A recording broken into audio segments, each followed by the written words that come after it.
What's up, people?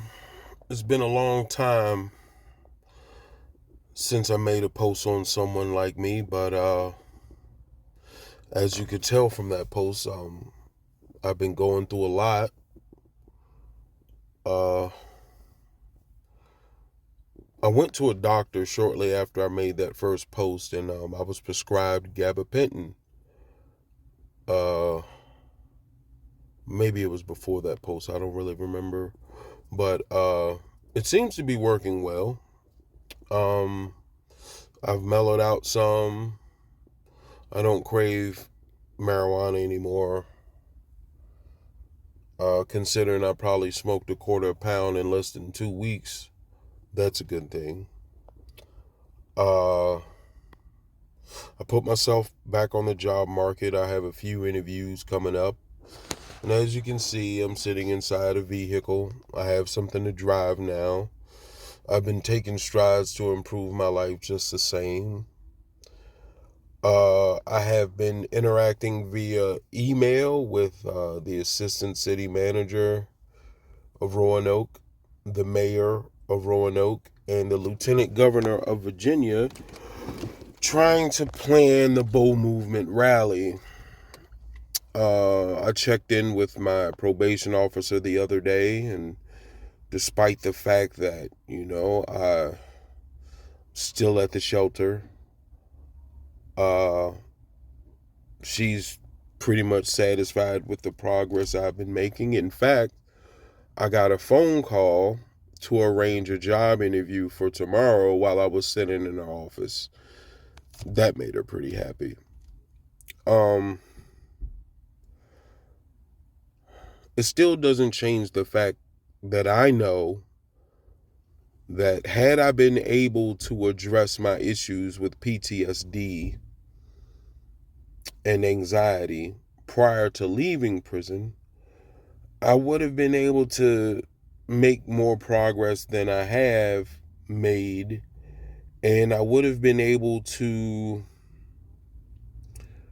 probably maintain a better lifestyle, and I wouldn't be living in a shelter right now. But you gotta make lemonade out of lemons, and it's a place where I can live and save some money. I've been working through temp agencies to make what money I can make, keep gas in the car, and be able to move around and have some semblance of normal life. uh but what can I say? I Nothing moves me more than the need to succeed with WMLU's agendas. That's what keeps me going. I know that is the task that God has set for me to accomplish. So I haven't given up on it. I'm still pushing. And I'm really just making this video to give you guys an update.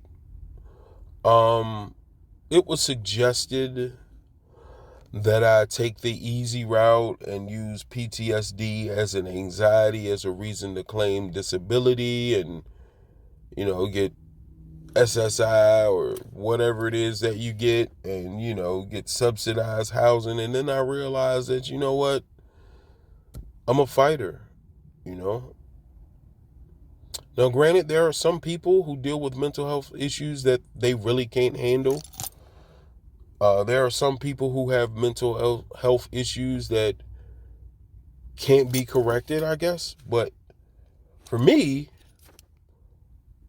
I feel like I should have never left prison to deal with the stresses of being in society without being debriefed as they would in the military. Even though that doesn't always help everybody who leaves the military, especially those who go through war. But it's interesting to me how there are so many people who could be so much more productive if they could receive some mental health care. And it's sad that the mental health companies that exist today are really all about pushing drugs for the pharmaceutical companies.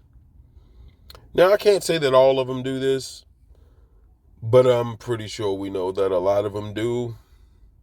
And if you don't know, then you're just not paying attention. At first it was the pain pill epidemic, then the mental health issues that arose or that became more apparent due to the COVID and the COVID lockdown. Then mental health became a priority, but it's only become a priority for civilians. And then they aren't actually giving real help. They're just throwing medication at problems, which is a problem in and of itself. But for those of us who get out of prison and have to face a world that has changed a lot since we went in, this is harder than you can imagine. It's harder than I imagined, and I thought I was preparing myself for this while I was in prison. But actually, all I really accomplished was, business plan, marketing plan, financial projections, everything I needed to do to run the WMLU, because I didn't know how messed up I actually was. And now that I've learned that, all I can do is working on getting better. And to do that, I've been focusing on helping other people in any way that I can, because when you focus on other people's problems, you're not focused on your own. They don't weigh you down. You're less likely to get depressed, and you're less likely to be anxious.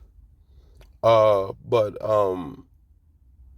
I have been hospitalized twice since I posted the last video for panic attacks. And my panic attacks were really serious before I started the gabapentin. My body would lock up to the point where I couldn't move. Nausea attacks. But as I said, I'm kind of evened out now, and I don't know how long I'm going to be dependent on a pharmaceutical concoction to keep me level-headed. It's hard to say. But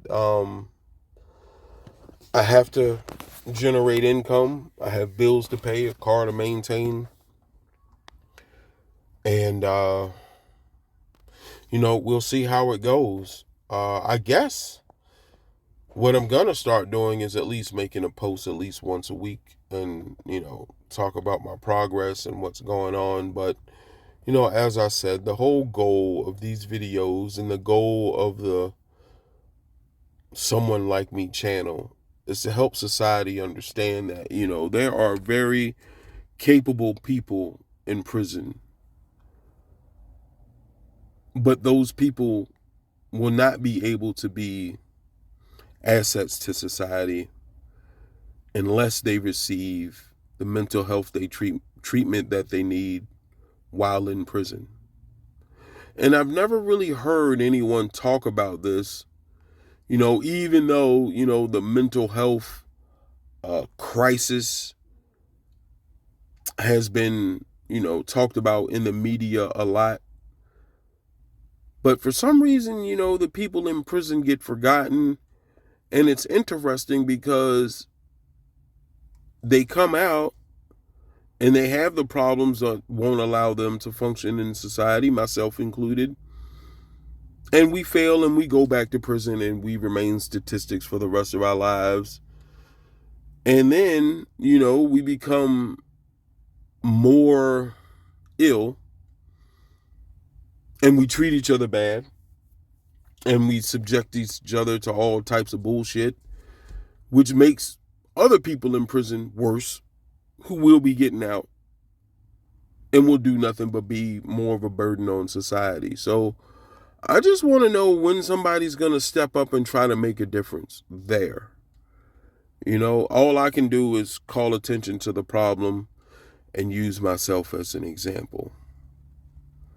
But thank you guys for listening, and I'll update you soon.